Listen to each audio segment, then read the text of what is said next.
Hello to all of you in the multiverse. My name is Taylor, and we are here to talk about all things and everything nerdy.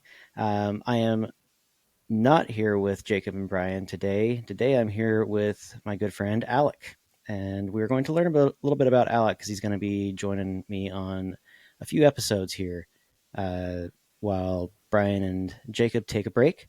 So let's go ahead and just dive right in. Alek, feel free to just kind of talk about what really brought you to want to be on the podcast for these few weeks here, and just kind of your background and anything nerdy and everything in the nerd multiverse.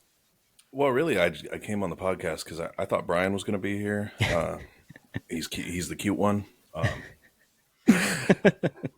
No, Taylor and I know each other through golf, which is its own kind of nerdness. If you do it wrong the way that we do, but while we're golfing, we talk about all kinds of nerdy things, from film to video games to whatever you can find.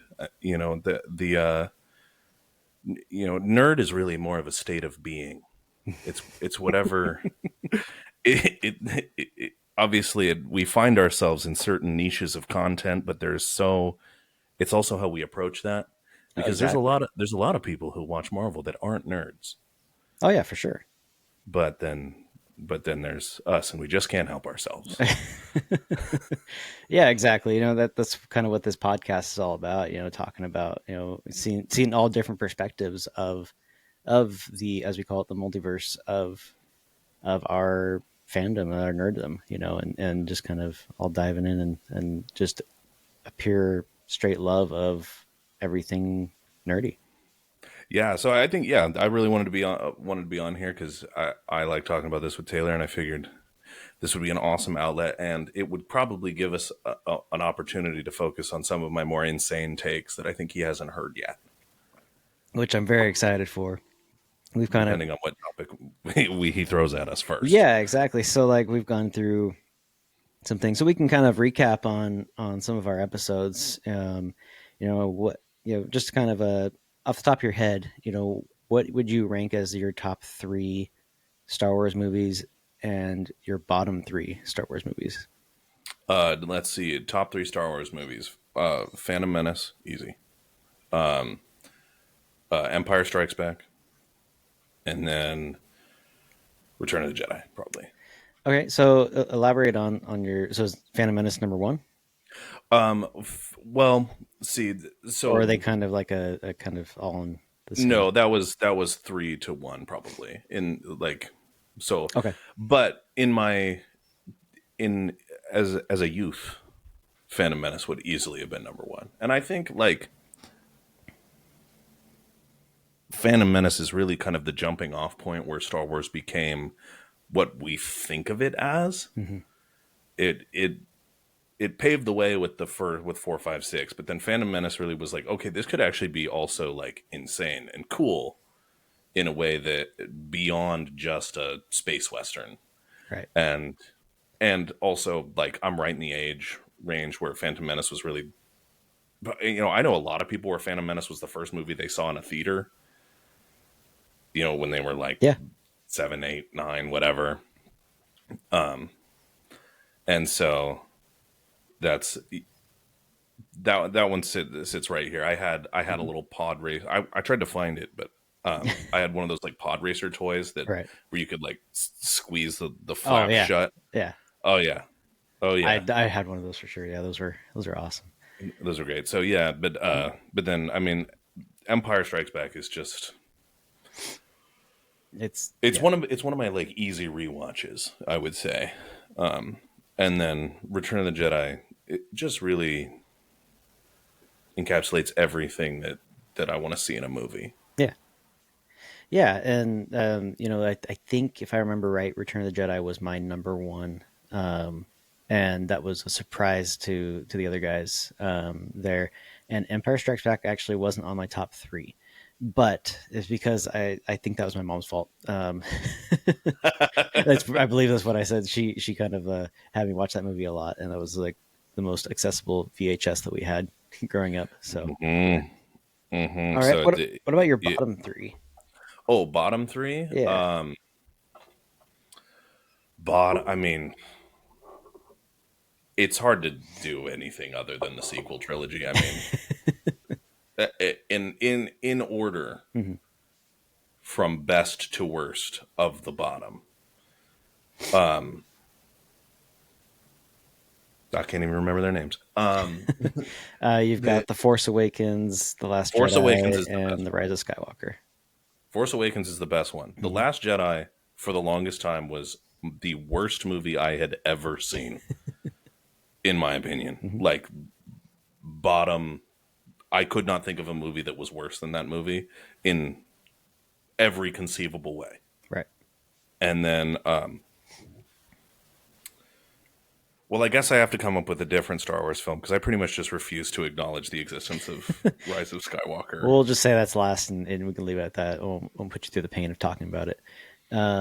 Yeah, I mean Oh, that. such glorious pain too. I But believe yes, we no, all said. I believe we all said that around those three were our bottoms, and um, for me it was the Last Jedi, just because it felt like almost a sabotage of the entire franchise, and yeah, and it was a sabotage for anyone with eyes or ears or who knows well, as a people. standalone film, it would have been fine, but that's the problem. It's not a standalone film. It's in a very specific franchise, and I feel As a like standalone film, it still has some of the worst sword fights I've ever seen and some of the most annoying side characters I've ever seen. yeah, But you're right. There's some. Yeah, you're right. it is um right up there with like the Jurassic World sequel.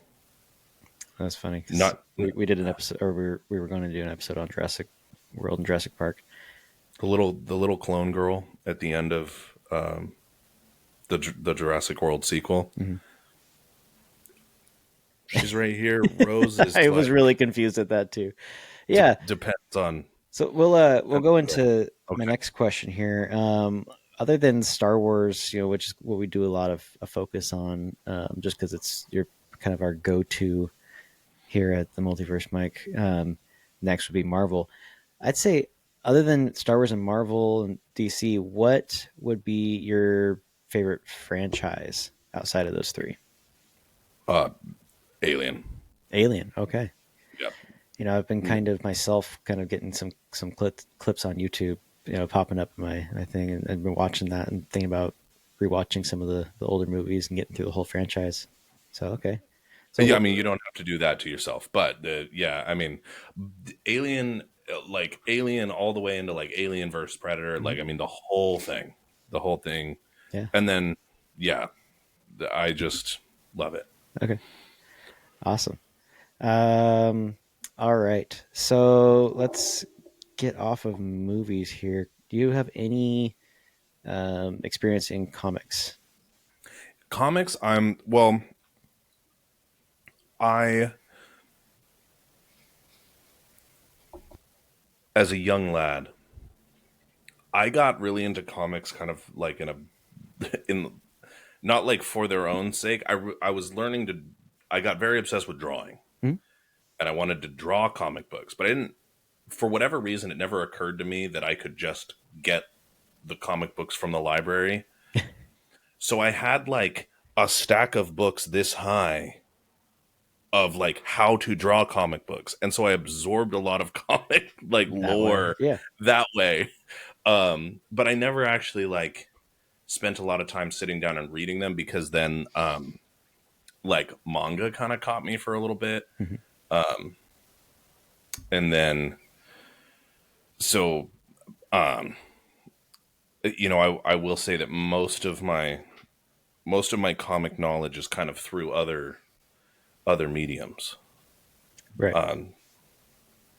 Or like I was really obsessed with like the physics of superheroes was a book that I had Hmm. that kind of tried to rationalize Mhm. some some of the explanations. Like, is it theoretically possible the Flash could go through walls? Well, yeah, theoretically it is. Like, like mathematically, we can't disprove it. It's kind of an interesting book sounding book that that You I would totally you I'd you totally would be love into it. that. Yeah. You would.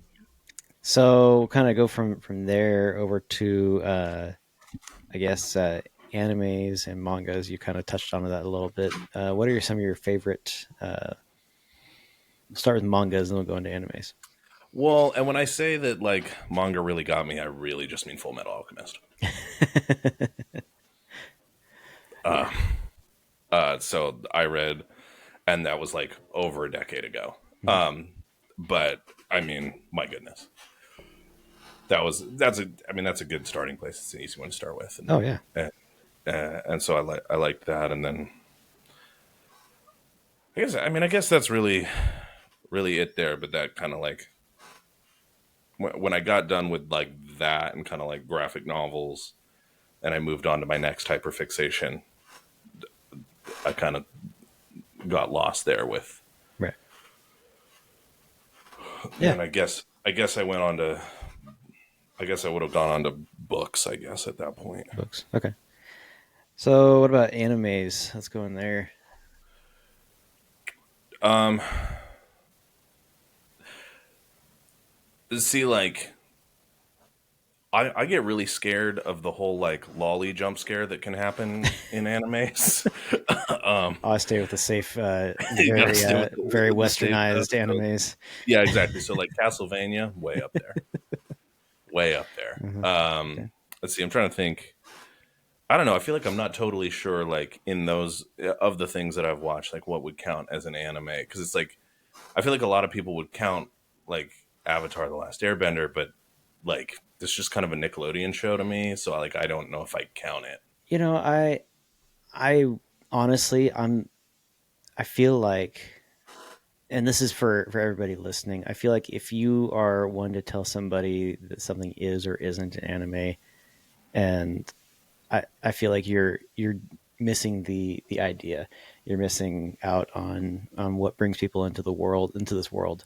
And if you try to categorize, what is an anime, what isn't an anime, then hold on. What are you doing right now? This is supposed to be for our enjoyment and for our love of everything here. So yeah, I would definitely. And it's right there, kind of. Yeah, it's very cartoony, but I feel like it follows a lot of the tropes that a lot of animes kind of go through. You got kind of this slightly overpowered character that's kind of running the show. So Perfect. Yeah. Yeah. So then I really like. I mean, Castlevania is the most recent one that I mhm. that I watched, and then I feel like excuse me, I feel like the most egregious omission is that I have not watched Attack on Titan. And I myself have only watched a season of it, and I felt like it just wasn't for me. Oh, it didn't hook There's you. Yeah, it just didn't hook me. And I've been hooked by a lot of My Hero Academia. I mean, everybody's been hooked by Dragon Ball. I mean, I say everybody, but pretty much everybody. There's very few people that even they'll say that they don't like the newer stuff, but I love the newer stuff. I think it's fresh and it's not. The stuff that we have right now currently is still from the original creator. And that's great. He's since passed, but I'm still excited to see what's to come. But yeah, okay. So, what about you? Have you have any like do you ever watch Dragon Ball or get into that too much or? Not enough. Not enough to like it. A lot of those were like, I would catch an episode here, an episode Hmm? there on, like on vacation Right. kinds of stuff where it's on the TV and I'm watching it, but then like once once I really got control of my own streaming platforms, I like never sat back down to watch and like get a full sense of it. So I couldn't nerd out on Yeah. any of it, but I'm like, it's like if you make a reference, I'll get it, but I can't make a reference for you. It's like listening to another language. Right. that you that That's you know, but funny. you can't speak it. It's funny because during it's kind of where I was a little bit. I'd never actually watched the whole like thing all the way through. Like I didn't really. There were some storylines I wasn't sure about, and so I actually through COVID sat down with my wife and we watched the entire thing from the first episode of Dragon Ball all the way to the last episode of Dragon Ball Super. How many episodes is A that? lot.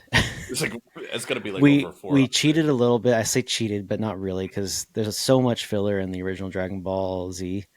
We watched the Yeah. Dragon Ball Z Kai, which is actually more accurate to the manga, and so that's where I felt like it was a little better, and the voice acting was a lot better.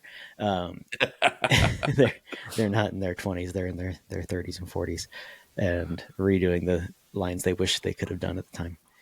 So Yeah. yeah. All right, so we'll go from there into video games. I know you have a lot of stories there, so we'll start from the beginning.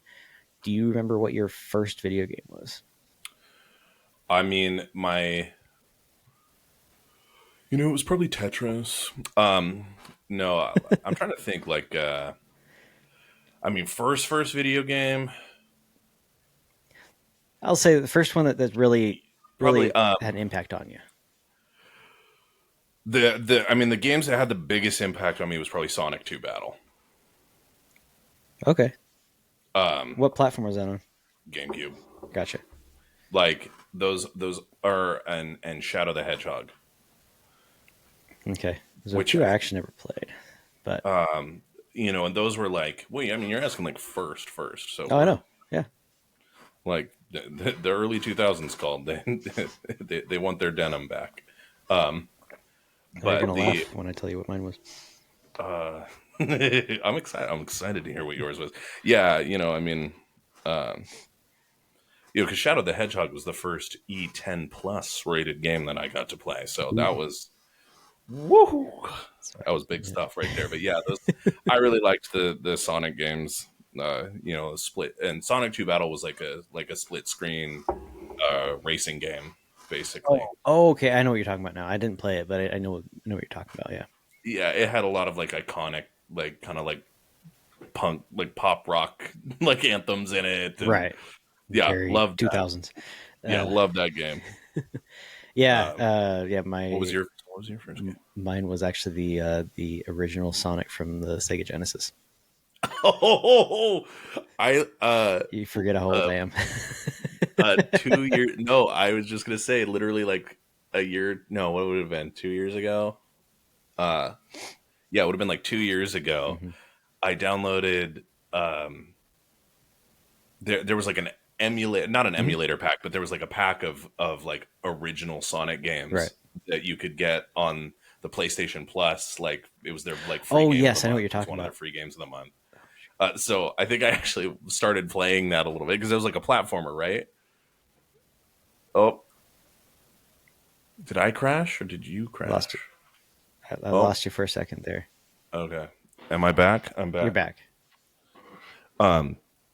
Yeah, so I think I was actually playing that like You a said that year or was two. on PlayStation Plus. Yeah. The, Okay. the PS5 had it I I on think PlayStation Plus for a little bit. I think I downloaded it too. I haven't loaded it, but I saved it at least in my library. Yeah. Yeah, it was.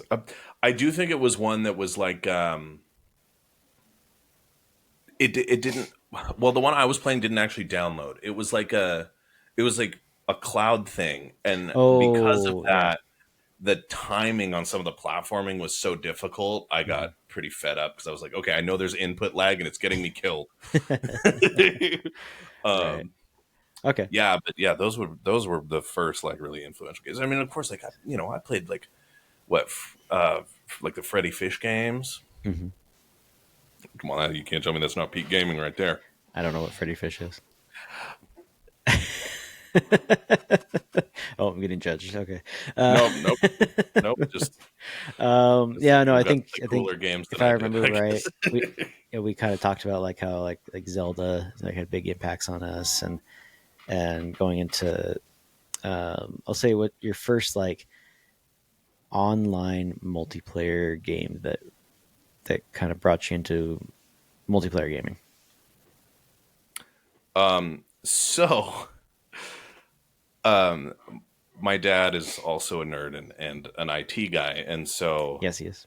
when I first, yeah, I know. when I first got into online like multiplayer, when I got to the age where that was like really what I wanted to do,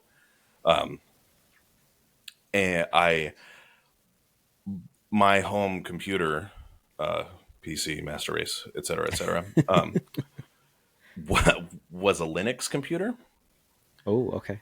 And so I found there was an open source game engine called the Cube engine.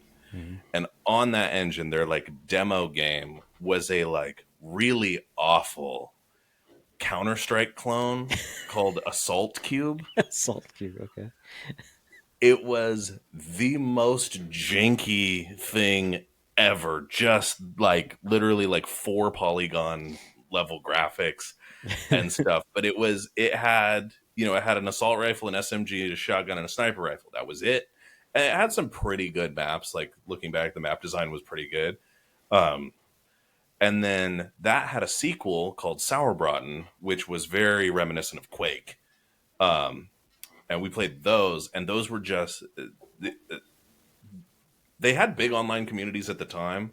Like you could get matches, and the matches would have a lot of people. Mhm. Um, but also, I'm pretty sure everyone except me was cheating. So, They were just really good. You're just really no. I'm kidding. oh yeah, no, yeah, yeah, You're just bad. No, I'm kidding. no, yeah. Also, I mean, also that it definitely the one shot one kill game modes definitely did not have people aimbotting. I But totally agree like, with you. They're probably cheating. yeah, they were definitely cheating. But then after that, it was probably CS:GO. All right. Would have been Yeah. So I believe mine was Counter Strike like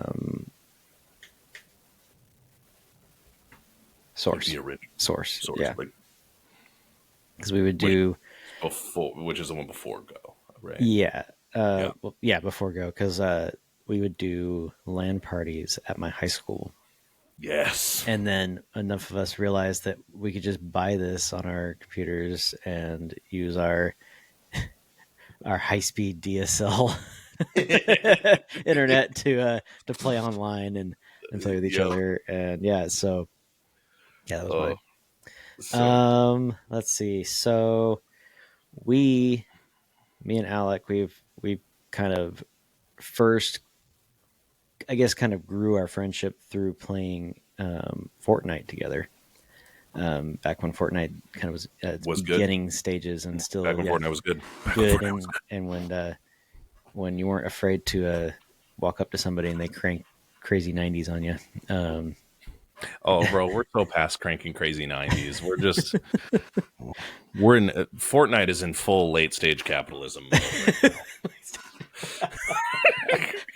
All right. I can't.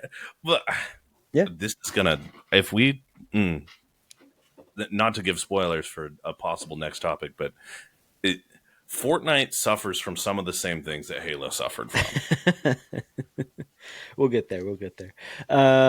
So I guess using that topic, what is kind of one of your modern multiplayer games that you are into right now? Modern multiplayer games that I'm into right now. Or just modern games in general? I mean, we would have to start a whole kind of new string. I'm thinking like a lot of the games that I really love are kind of in a weird limbo right now. So Mhm. like, my brothers and I got really big on the original like 6v6 Overwatch, not the original, but kind of the final stage of it. We were playing like ranked, ranked 6v6 Overwatch with roll queue, unfortunately. But and then we played a lot of Apex, and then we played a lot of Smite, which is like if you don't know what it is, it's a lot like League of Legends. Yeah, it's kind of a top down. It's not top It's down. not. Oh, okay. No, it's third person, but it's the same kind of like Gotcha. yeah, it's the same kind of Okay. thing, which I like. I like it being the third person kind of thing. Obviously, like, I was into Fortnite and all that stuff, but Mm-hmm. uh, all of those games are currently like having a really weird relationship with their sequel, except for Apex Legends, which just has a really weird relationship with not having cheaters in it. Exactly. Yeah. I have Uh, Personally, I've only played like 3 matches of Apex, and I just got a notice a couple months ago that my account was banned for hacking. So I don't know. Again, the last time I touched that Someone game was logged probably into your 3 years. account and was Yeah, using it to. exactly. So That's yeah, incredible. so I think my EA account has like a notice on it for hacking. I'm not sure how, but yeah, exactly. R.I.P. I can R.I.P. still You're log dead. into it, and I don't know, but I can't open up Apex. Uh, That's Anyways, that's so that's okay, cool. a true Yeah. modern tragedy. But yeah, so with that, I've been really well, and also just with I've got young kids, and Mhm. so that makes it a lot easier to do like single player story games. Yeah. And so I've been doing a lot of that. Yeah. My kids have really been enjoying watching me play No Man's Sky Oh yeah, because I haven't gotten to that one yet, but there's it looks so so good. much. It's such a beautiful game, and they I was actually talking to Jacob earlier today about the Hello Games new game they're developing, Light No Fire, and the You had me at hello. the the the world in that game is supposed to basically be the same size as Earth. And if you were Oh, to like legit. legit, and if you were to walk from one side to the other, it would take you 345 days or something like that, like real life days of nonstop walking. So Uh, you will probably never reach the other end of that planet that you're on. But in that game, which is amazing because in No Man's Sky, like it's an infinite universe. You can, if you hold back, it basically just doesn't stop, and all and the because it's worlds. being made by the developer of No Man's Sky and not the developer of Starfield, it's not just going to be empty. Yeah, I've seen some things about Starfield, and I hope they fix some stuff because I want to try that at some point. But there's definitely some room for Starfield. All right, so we kind of got off topic there a little bit. I feel like we'll go ahead and say wrap it up here on this one. We kind of got to learn a bit about Alec here since he's going to be joining us for the next few episodes. All right, so thank you all for joining. Again, we're on YouTube, Spotify podcasts, and Apple Podcasts. So feel free to drop us a like or a comment on any of the platforms that allow you to. Share us if you like it. Feel free again to comment and let me know what you want to hear. If you have any questions or any thoughts about what we were talking about, I'd love to be able to read some comments here on the podcast here, and maybe if you put in a good enough comment, maybe bring you on to the podcast. We could talk about it. So all right. Again, thank you, and as always, enjoy.